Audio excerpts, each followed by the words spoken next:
আমি আজকে নিরামিষ শনিবার, যেহেতু আজকে বেশি কিছু রান্না করব না, পোস্তর বড়া করব। আপনাদের সঙ্গে একটু শেয়ার করে নিচ্ছি। পোস্তটাকে কাঁচা লঙ্কা দিয়ে একটু পেস্ট করে নিয়েছি, আর মুড়িটাকে একটু শিলে পেস্ট করে নিচ্ছি।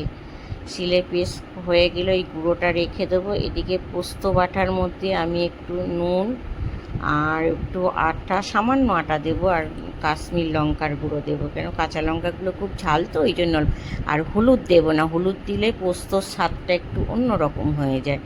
আর এদিকে এইগুলো মুড়ি মাখা এইগুলো দিয়ে করতে করতে ওদিকে আমি একটা ভাত বসিয়ে এসেছি।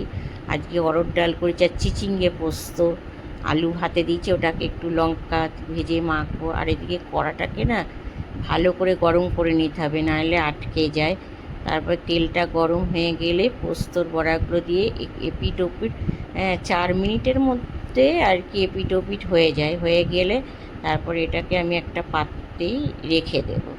দেওয়ার পর তারপরে গরম ভাতের সঙ্গে না এই বড়াটা নিরামিষের দিনে খুব ভালো লাগে খেতে। আপনারাও খেয়ে দেখবেন, যদি ভালো লাগে লাইক কমেন্ট শেয়ার করবেন।